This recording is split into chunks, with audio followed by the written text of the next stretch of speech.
Romanos capítulo 8, versos 19 até o verso 25. Para que nós possamos nos situar sobre os assuntos, o apóstolo Paulo inicia o capítulo 8 chamando a nossa atenção de que sim, em Cristo nós podemos caminhar em vitória. Sim, em Cristo nós vamos triunfar. Sim, em Cristo nós temos uma melhor comunhão com a pessoa de Deus. É interessante porque ele faz a introdução desse trecho, chamando a atenção de que nós, por conta da busca por essa vitória, dessa vida vitoriosa, a razão pela qual teremos isso é porque o Espírito de Deus habita em nós. Paulo salienta com todas as palavras de que você e eu, nós temos agora total condição para vivermos uma vida que agrada a Deus. Uma vida que realmente vai caminhar em harmonia com o desejo de Deus. Porque o Espírito de Deus, uma vez que você creu, uma vez que você ousou confiar no Senhor, esse Espírito passa a habitar em você. Você não está mais só. Você não está mais solitário. Você não é mais uma pessoa isolada no mundo. Muito pelo contrário, Deus faz parte da sua vida agora. Segunda razão por que Paulo diz isso, é porque você, uma vez que o Espírito Santo de Deus habita na sua vida, você também passa a ser considerado e chamado como filho de Deus, porque você foi adotado. Você passa a fazer parte da família de Deus, porque não recebeste espírito de escravidão para outra vez estar em temor, mas recebeste o espírito de adoção de filhos, pelo qual clamamos Abba Pai. Ou seja, não estamos mais vivendo uma vida como apenas criaturas. E aqui eu quero fazer uma diferença bem clara. A criatura é aquela que foi criada por Deus. É aquela que recebe dádivas até do Senhor, como chuva, como sol, como suprimento de alimento. Mas é importante que se saiba que o filho é aquele que recebe amor, é aquele que recebe afeto, é aquele que recebe a atenção especial. E a palavra de Deus nos chama a atenção de que o filho é aquele que crê. João capítulo 1, versículo 12, mas a todos quanto receberam, deu-lhes o poder de serem feitos filhos de Deus, a saber quem? Os que creem no seu nome. É muito claro quando João, através da pessoa do Senhor Jesus Cristo, o Senhor Jesus, através do apóstolo João, chama a atenção de que o filho é aquele que vai ter harmonia, aquele que vai ter relacionamento. Não é aquele que está distante, não é aquele que está ausente. Por isso que o apóstolo Paulo então salienta, você tem o Espírito Santo de Deus e você é filho de Deus. E como filho de Deus, você passa então a ter os mesmos direitos que o próprio herdeiro teria. Por isso que você é filho. Verso 17, somos herdeiros e não apenas herdeiros, mas herdeiros de Deus, herdeiros e co-herdeiros de Cristo. Para quê? Para que, juntamente com Cristo, aquilo que Cristo passou, nós venhamos também a passar? Sim, e vamos padecer, vamos lutar, vamos sofrer, mas também, assim como Cristo foi glorificado, nós também seremos glorificados. É claro que nesse texto do versículo 17, o apóstolo Paulo chama a atenção sobre o sofrimento de Cristo que nós já tratamos lá no culto passado. Mas no verso 18, entrando então sobre a perspectiva da glória que há de ser revelada em nós, o apóstolo Paulo usa a mesma tônica para chamar em relação ao sofrimento, diferente um pouco dos sofrimentos que nós teríamos em parcela juntamente com Cristo, por crermos em Cristo, por acreditarmos em Cristo e por andarmos nos seus caminhos. Nós também estamos presentes neste mundo de pandemia, neste mundo de violência, neste mundo de corrupção, neste mundo a qual as pessoas estão vivendo sempre desconfiando umas das outras. Nós vivemos neste mundo, nós ainda não fomos assentos aos céus como Cristo foi. Nós ainda não estamos vivendo o céu na sua forma literária. Nós ainda estamos presos aqui. E Paulo então chama a atenção disso, olha, tenho para mim, por certo, que as aflições desse tempo presente não são para comparar com a glória que há de se revelar, que nos há de ser revelada. Ou seja, quando você olha para o que Cristo fez e para aquilo que Ele conquistou, comparando com a glória que nós vamos vivenciar, os problemas daqui se tornam pequenos. Essa é a ideia da consideração. Comece você a visualizar. Comece você a mentalizar, comece você a meditar naquilo que você vai ter lá no reino. Mas, pastor, eu vivo aqui agora, e é por isso que nós vamos entrar nessa perspectiva de esperança. Estamos vivendo num mundo caótico, num mundo conturbado, num mundo qual a gente que tem filhos, a gente está aí com a Alice já às portas para nascer, né? E pequenos também, como o Rafael, como a Manuela, nós não sabemos o que essas crianças vão enfrentar. Nós não temos a perspectiva de que vai ser o futuro das famílias. Vivemos com medo, seja por conta das enfermidades que vão surgindo. Eu me recordo quando eu tinha mais ou menos meus 5 anos de idade, quando ouvi pela primeira vez a enfermidade chamada AIDS. Algo que ninguém, e aí tinha aquela cisma, né? Você não podia sentar no mesmo lugar que as pessoas, tinha o medo de haver uma pandemia. Depois daquela ocorrência, veio uma outra enfermidade, chamada cólera. E depois daquela outra, veio uma pior, que inclusive nos nossos dias atuais, passamos aí por uma epidemia, não uma pandemia, mas uma epidemia localizada lá na África, na África, do ebola. E o medo daquela doença avançar.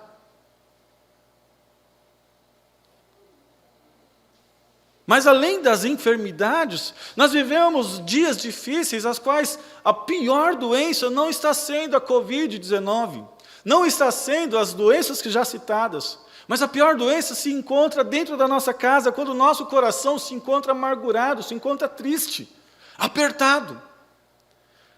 E nós vivemos dias de depressão. Outrora, as pessoas tinham tudo, não tinham nada, melhor dizendo, e tecnicamente o que aparecia é que eram muito mais felizes do que as pessoas que hoje têm. Porque se nós voltarmos 30 anos atrás, nem todas as famílias tinham carro. Nem todas as famílias poderiam dizer o seguinte: eu tenho lá na minha despensa arroz, feijão, carne, frango, salsicha, ovo e tudo mais que você possa imaginar. A fome era algo que apertava o nosso calcanhar.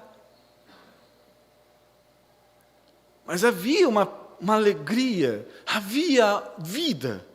Mas hoje, você pode perguntar para qualquer pessoa que estamos aí, por mais simples que seja, há comida. Há meios de sobrevivência. Mas as pessoas estão tristes. As pessoas estão sem vontade de viver. Elas estão perdidas em si mesmas. E pior que isso ainda, talvez seja a forma como que nós estamos encarando o próximo. Porque nós não nos importamos com a necessidade do outro. Então, é violência em cima de violência. São desejos em cima de desejos. São traições em cima de traições. Este é um mundo caótico. Este é o mundo que nós estamos vivendo. O que o apóstolo Paulo, então, chama a nossa atenção? Comparando todo esse sofrimento que nós temos, há uma perspectiva sobre a glória que em nós há de ser revelada. Por que em nós? Porque uma vez que você creu em Cristo Jesus, uma vez que você entendeu qual é a ação do Santo Espírito de Deus na sua vida, este Santo Espírito começa a trabalhar em você e ele vai trazendo à tona, ele vai tirando o que está escondido e manifestando a você, que se dará concluído lá no dia, a qual todos nós compareceremos junto ao tribunal de Cristo. Até lá, nós caminhamos, tendo a revelação, tendo os meios que o Senhor Deus vai trazendo, mostrando para a gente que a intimidade com Ele, gradativa, vai se tornando real. É por isso que o apóstolo Paulo, então, chama a atenção. Este mundo caótico clama. Esse mundo caótico passa por situação. Verso 19, então, o apóstolo Paulo chama a nossa atenção para essa questão da expectativa que a natureza, que a criação aguarda. É interessante porque quando o apóstolo Paulo descreve isso, essa expectativa literalmente seria colocar a cabeça para fora e olhar com ansiedade, olhar com perspectiva, olhar com atenção gritante.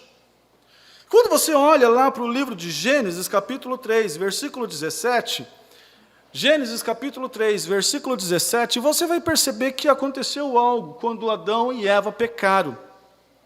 E Adão disse: porquanto destes ouvido a voz da tua mulher, e comeste da árvore que te ordenei, dizendo, não comerás dela, maldita é a terra por causa de ti, com dor comerás dela todos os dias da tua vida. A consequência imediata sobre a ação de Adão é que não apenas ele, mas toda a terra a qual ele era representante, passou a ter uma ação negativa, uma ação complicada em relação àquilo pelo qual ela foi criada. A expectativa é de que quando é que isso vai mudar? Quando é que isso vai acabar? Quando é que vai passar toda essa situação? Alguns comentaristas vão chamar a atenção de que isso talvez seja o destino da criação, seja o destino da qual o homem vive, mas um dia tem que acabar. Um dia tem que acabar. Não adianta Greenpeace, não adianta os movimentos tentarem e mais, porque gradativamente o mundo caminha não para uma melhora, mas sempre para um caos. O mundo caminha sempre para uma situação complicada. É aí que vem a grande questão. Nós precisamos ter esperança. Esperança naquilo que Cristo veio realizar. Esperança na voz e na palavra do Senhor. E esperança naquilo que nos está prometido desde os inícios dos tempos. A esperança que o apóstolo Paulo então chama a atenção, nos versículos 20 e 22, é essa que realmente faz a diferença. Porque ele descreve o seguinte: olha, a natureza está assim sujeita, a natureza está passando por tudo isso? Sim, está. Está porque foi o próprio Deus que assim colocou ela, foi porque ele era o único que tinha autoridade para fazer isso. Porque uma vez que Adão rebelou-se, uma vez que aquele representante legal da criação rebelou-se contra o seu próprio Criador, toda a criação estava juntada com ele ali naquele pacote. E a partir daquele momento, toda a criação passou a gemer, passou a ansiar por uma perspectiva diferente. E é interessante que o apóstolo Paulo chama a atenção de uma maneira personificada. Ele meio que coloca a vida na criação como se ela fosse um sujeito, como se ela fosse uma pessoa. E ele chama a atenção de que, olha, essa criação, ela ficou sim, ficou sujeita na sua vaidade, não apenas por conta da sua vontade, porque não era vontade dela, mas por causa daquele que a sujeitou. Não era querer da criação passar por isso. Mas houve uma ação maior que trouxe isso. E qual é a expectativa? É que com uma manifestação desses filhos de Deus, das pessoas que creram no Senhor, com os seus corpos glorificados, com a sua vida restaurada, com a perspectiva no vindouro, com a sua vida eterna consumada, a coisa mude. Então perceba que a primeira esperança é sim, nós teremos os nossos corpos glorificados. Não apenas isso fará bem para nós, mas também para toda a criação. E isso é tão fato, porque a própria palavra de Deus, ela vem narrando isso de tempos. Ela vem chamando a atenção disso já de tempos. Veja lá Isaías capítulo 35, versículo 1. Isaías capítulo 35, versículo 1. Isaías 35, 1. O deserto e o lugar solitário se alegrarão disso, e o ermo exultará e florescerá como a rosa. Ainda, capítulo 65, versículo 17 de Isaías. Veja lá. Porque eis que eu crio novos céus e nova terra, e não haverá mais lembrança das coisas passadas, nem mais se recordarão. Havia uma necessidade, uma perspectiva em relação ao que Deus poderia fazer. Quando a gente pensa na questão de confiança, confiança no cumprimento de um desejo, segundo o dicionário da Bíblia Almeida, confiança no cumprimento de um desejo, ou de uma perspectiva, expectativa, ou uma virtude mencionada conforme 1 Coríntios capítulo 13, versículo 13, a segunda virtude ali, havendo fé, esperança e amor. Desses três, o único que persistiria seria o amor, porque não haveria mais necessidade de ter fé e não haveria mais necessidade de ter esperança, uma vez que nós estaríamos concretos e consumados na vontade do Senhor. Paulo chama a atenção de que essa confiança, ela também é alicerçada sobre a pessoa do próprio Cristo, que é a nossa esperança. E a esperança aqui é interessante, segundo o livro de Hebreus, capítulo 6, versos 18 e 19, Hebreus 6, 18 e 19, chama a atenção de que ela serve como uma âncora. Hebreus, versos 6, 18 a 19. Ela vai servir para a gente como uma âncora. A âncora, ela serve para trazer a estabilização para o navio quando ele está em alto mar. É ela que vai trazer a ele segurança. O que Paulo está chamando a atenção é que, nesse mundo caótico, nesse mundo conturbado, o que vai te trazer segurança é a esperança que você tem em Cristo. É a esperança que a criação tem na ação de Deus. Para que por duas coisas imutáveis, nas quais é impossível que Deus minta.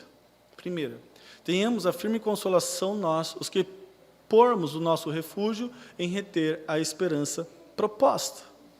Verso 19.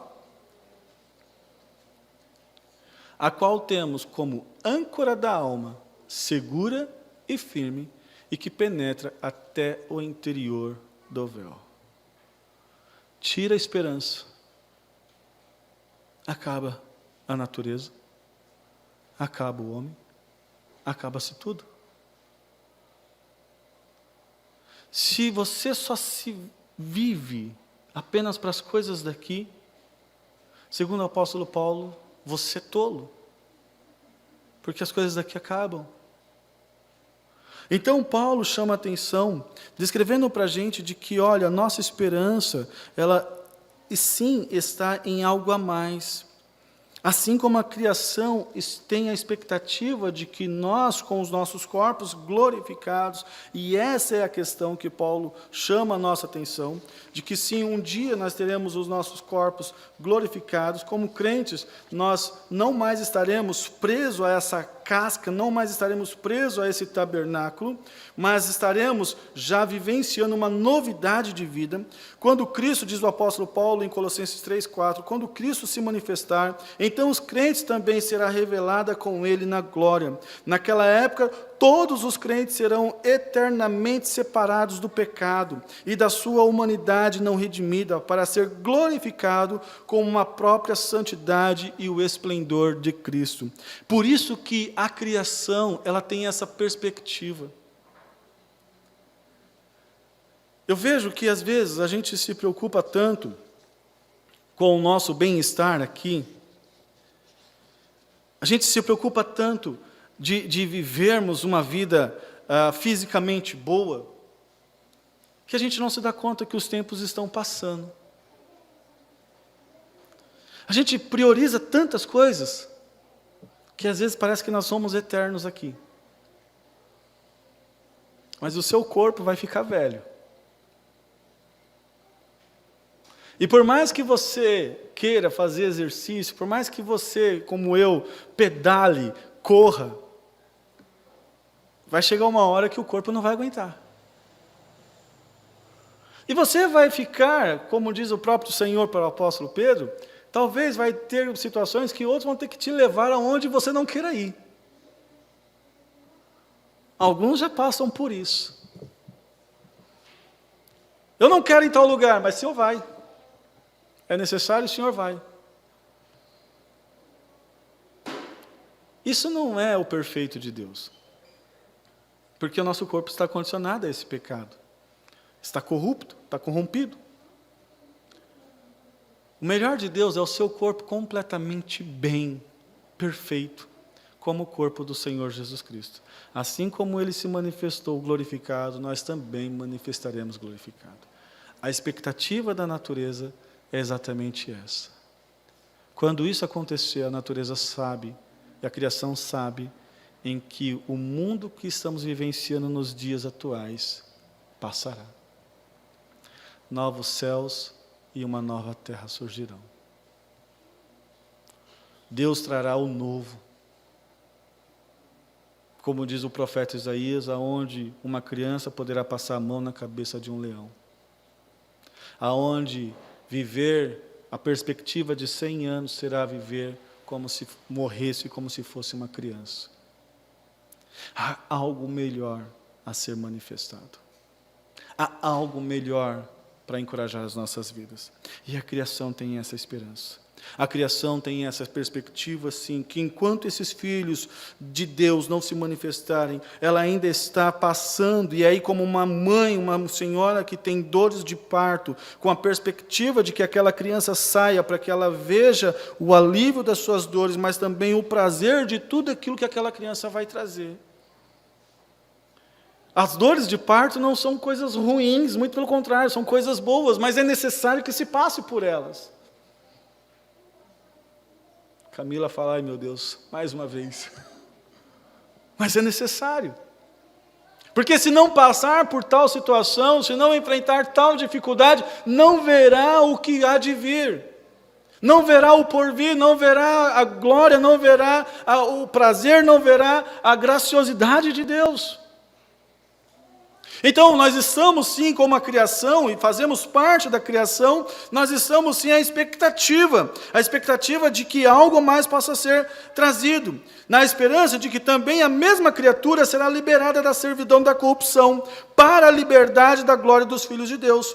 Porque, verso 22, como sabemos que toda a criação geme e está juntamente com dores de parto até agora, e não só ela, mas nós também, que temos as primícias do Espírito, também gememos em nós mesmos, esperando a adoção, a saber, a redenção do nosso corpo. Estamos num mundo caótico, esse mundo não passou ainda, diz o apóstolo Paulo, mas anseia e tem a perspectiva de que algo vai melhorar. Mas e você, cristão? Você creu em Cristo. Você confiou no Senhor Jesus? Está salvo? Opa! Pois bem, mas você vive aonde? Neste mundo caótico.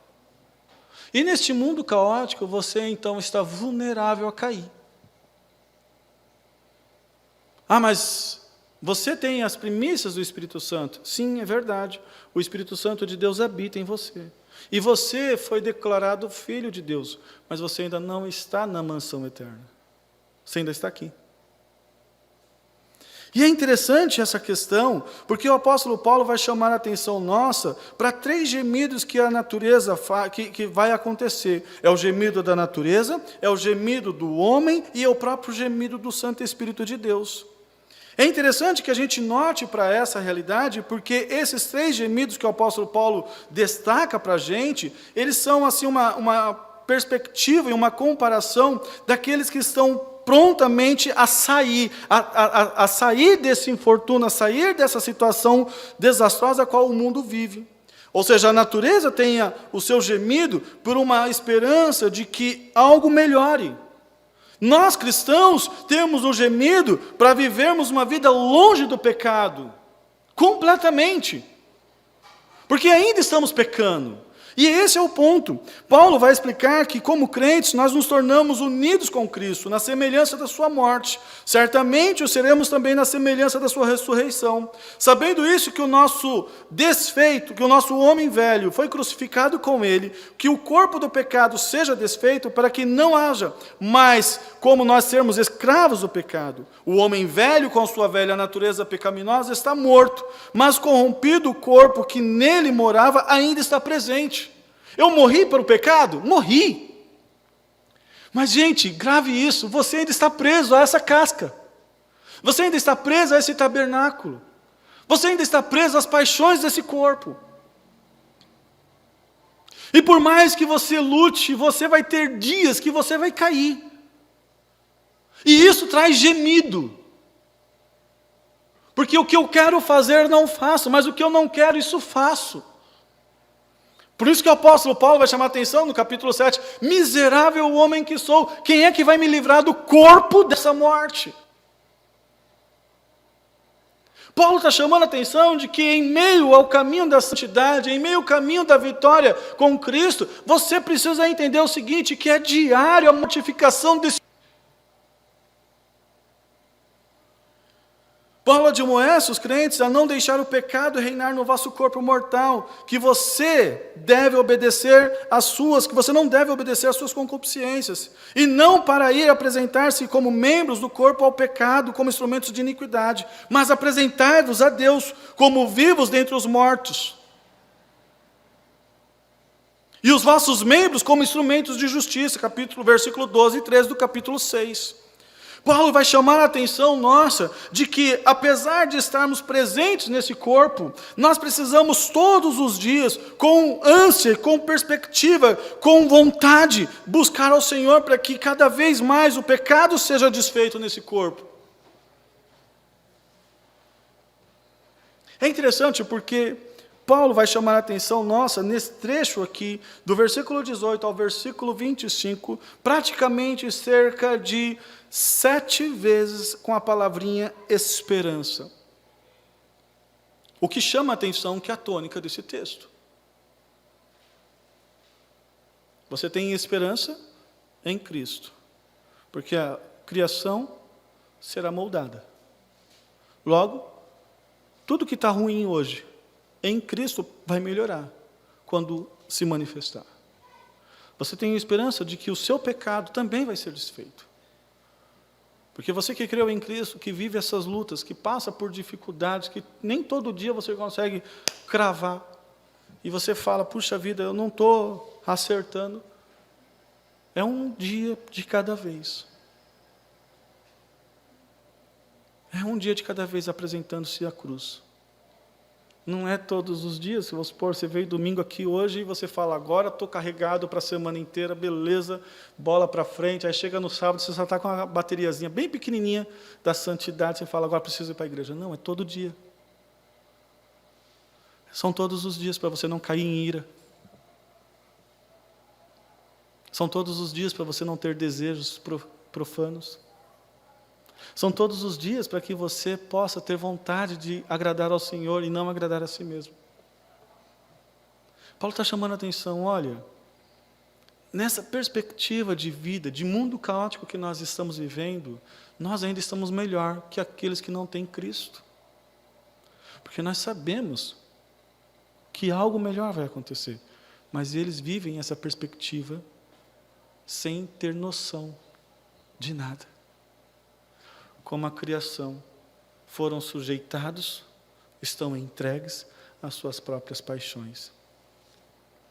A ânsia da criação é de que ela volte a ser aquilo que ela foi criada. Assim como a ânsia do ser humano é que volte a ser o ser humano que foi criado. Mas o pecado nos trouxe esse fardo. Verso 24, o apóstolo Paulo então chama a nossa atenção, descrevendo exatamente assim, porque em esperança somos salvos. Ora, a esperança que se vê não é esperança, porque o que alguém vê, como esperará? Mas se esperamos o que não vemos, com paciência o esperamos. Em outras palavras, nós somos salvos, nós temos a esperança da ação e da graça do Senhor, mas ainda estamos vivendo neste mundo caótico. Então, a nossa esperança que nos trouxe alegria, essa esperança continuará a ser desenvolvida no nosso coração até aquele dia, ao qual nós não mais teremos que esperar nada. Por isso que 1 Coríntios, capítulo 13, vai chamar a nossa atenção. Havendo fé, esperança e amor.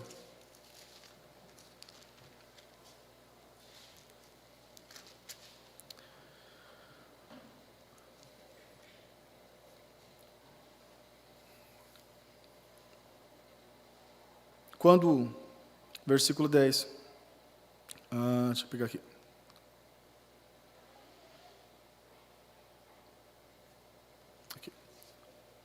Versículo 13. Agora, pois, permanece a fé, a esperança e o amor. Há essas três, mas a maior destas é o amor. Um dia não vai haver necessidade mais de ter fé. E um dia não vai mais ter a necessidade de haver esperança. Mas sempre vai haver necessidade do amor, que é a ação do próprio Deus para com as nossas vidas.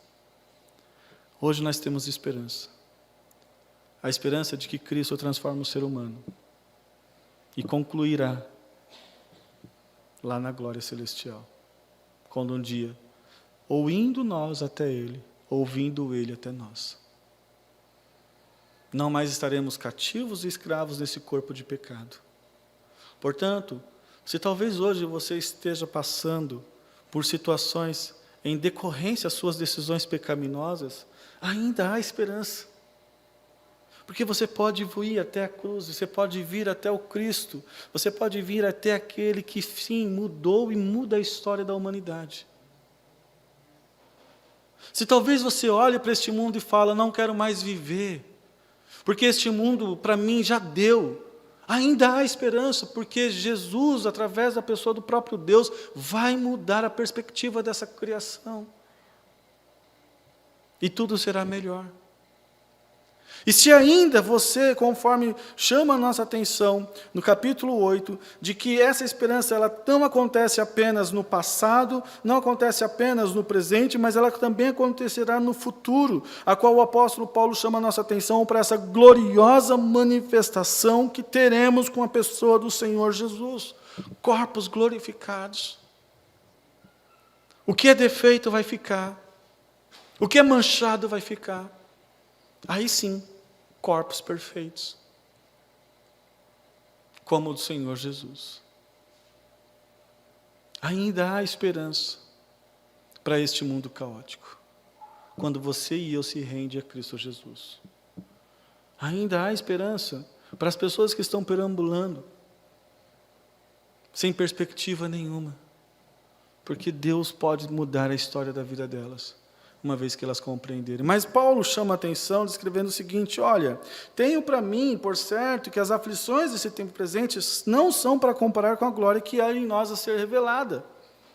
Ou seja, enquanto estamos aqui, a doses pequena, essa manifestação vai sendo demonstrada. Veja quando você se converteu, como que era. E veja hoje, se você trilha uma caminhada em devoção e em busca ao Senhor. Veja se você não é melhor hoje. Veja se não houve mudança gradativa na sua história de vida. Mas enquanto eu e você abrirmos mão do caminho da santidade, do caminho do relacionamento, do caminho da caminhada com Deus, nós não vamos ter garantias de nada. Porque o Espírito de Deus que habita em nós vai fazer uma escolha. Ou nós vamos inclinar-nos para a carne e vivermos controlado por ela, ou nós vamos inclinar para o Espírito e vivermos inclinado para Ele. Ou nós vamos viver com a perspectiva de que sim, por mais caótico que este mundo esteja, o Senhor Deus vai transformar este mundo, ou nós simplesmente abrimos mão de tudo. Ou nós nos entregamos completamente ao que Deus nos aguarda e prometeu que nos daria, ou nós simplesmente vivemos cativos a este mundo. E aí, meu querido, o que passou, passou. O que deu, deu. Temos esperança em Cristo. Você pode esperar mais. Você pode buscar mais. Deus vai nos chamar a atenção nos próximos textos, que essa esperança, ela não apenas acontece nas nossas vidas, mas o próprio Espírito de Deus irá nos capacitar a vivermos uma vida melhor do que nós estamos vivendo. Até mesmo quando nós somos fracos para orar, até mesmo quando nós somos fracos para interceder, até mesmo quando nós somos fracos para termos a segurança daquilo que Deus fez. Tem uns textos das próximas semanas ou da noite que nós vamos estar falando. Mas creia, você tem esperança em Cristo Jesus. É por isso que o Senhor Deus é grande. Porque Ele não é um Deus apenas que planejou algo pequeno. Ele planejou algo grande para a tua vida, para que você possa conviver e viver neste mundo caótico, mas alicerçado no que Ele está fazendo, naquilo que Ele está preparando para você. Grande é o Senhor. Vamos louvar ao Senhor com essa perspectiva. Vamos louvar e bendizer ao Senhor por tudo aquilo que Ele tem feito nas nossas vidas.